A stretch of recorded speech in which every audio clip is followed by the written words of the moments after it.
Being sad is not encouraged in our religion.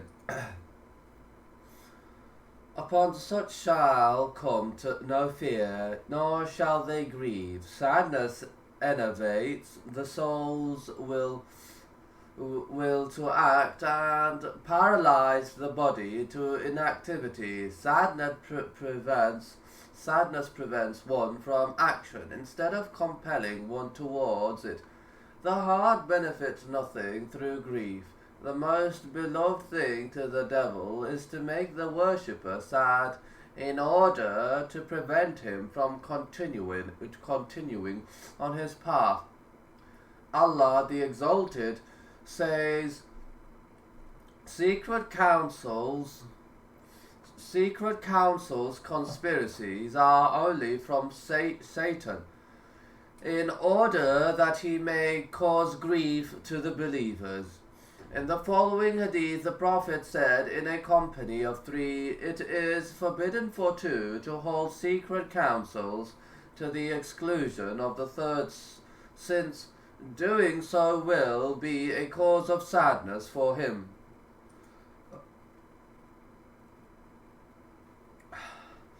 Contrary to what some believe, those who have an extreme ascetic bent, the believer should not seek out sadness, because sadness is a harmful condition that afflicts the soul. The Muslim must repel sadness and fight it in any way that is permissible in our religion. There is no real benefit to sadness. The Prophet sought refuge from it in the following supplication: O Allah, I seek refuge in you from anxiety and grief. Grief is coupled with anxiety in this hadith. The difference between the two is that if a bad feeling is related to what is going to happen in the future, then one is feeling anxiety, and if the cause of this feeling concerns the past, then one is feeling grief. Both of them weaken the heart, causing inactivity and a decrease in willpower. Despite what has been mentioned above, grief may sometimes be both inevitable and necessary. When they enter paradise, its dwellers will say, all the praises and thanks be to Allah, who has removed from us all grief. This verse implies that they were afflicted with grief in this life. They are just as they were afflicted with other forms of hardship, both of which were out of their control. So whenever one is overcome by grief and there is no way to avoid it, one is rewarded, because grief is a form of hardship, and the believer is rewarded for going through hardship. Nonetheless, the believer must ward off grief and supplicate with supplication and other practical means. As for the saying of Allah the Almighty, nor is there blame on those who come to you to be provided with mounts, and when you said, I can find no mount for you, they turned back while their eyes overflowing with tears of grief, that they could not find anything to spend. They were not praised for their grief in itself, but for what they grief indicated. And pointed to, namely, strong faith. This occurred when they remained behind during one of the Prophet's expeditions, due to their inability to find the necessary resources needed to make the trip. The verse also exposed the hypocrites, because they did not feel grief when they remained behind. Therefore, the good kind of grief is that which stems from missing out an opportunity to do a good deed, or from performing a sin. When one feels sad because he has negligent in fulfilling the rights of Allah, he shows a characteristic of a person who is on the right path. As for the hadith, whatever befalls the believer in terms of anxiety, hardship or grief, Allah will make it an atonement for some of his sins. It indicates that grief is a trial with which the believer is afflicted and through which some of his sins are atoned for.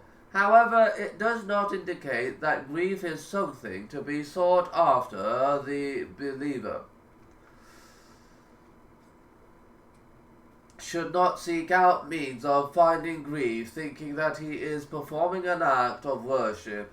If this were the case, then the Prophet, peace be upon him, would have been the first to apply this principle, but he didn't search out for misery. Rather, his face was always smiling.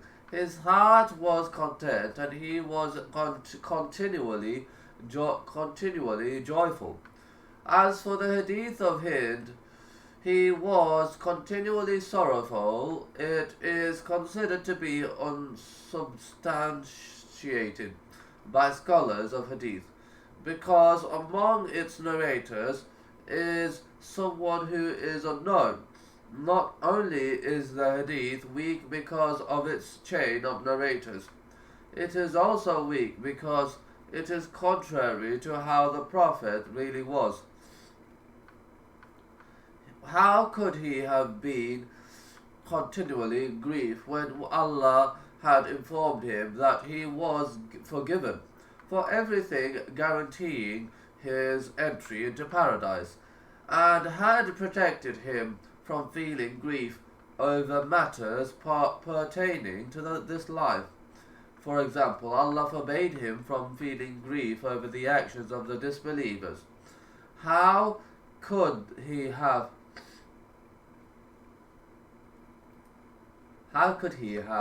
felt grief when all the time his heart was filled with the remembrance of Allah, and when he was at peace with Allah's promise? In fact, he was always pleasant, and his teeth were always visible due to his constant smiles. Whoever delves deeply into his life will know that he came to remove falsehood and to eradicate anxiety, confusion, and grief. He came to free our souls from the tyranny of doubt, disbelief, confusion, and disorder. He came to save our souls from destruction. So many indeed are the favors that were bestowed upon mankind through him. Blessings and peace be upon him. And as for the alleged hadith, verily Allah loves all sad hearts. The chain of its narrators is unknown, so it is not an authentic hadith, especially in view of the fact that the basic principles of our religion are contrary to its import. Even if we were to suppose the hadith to be authentic, then its meaning would be that sadness is one of the hardships of the life imposed upon the worshipper as a form of trial, and if the worshipper is tested by this trial, and if the perseveres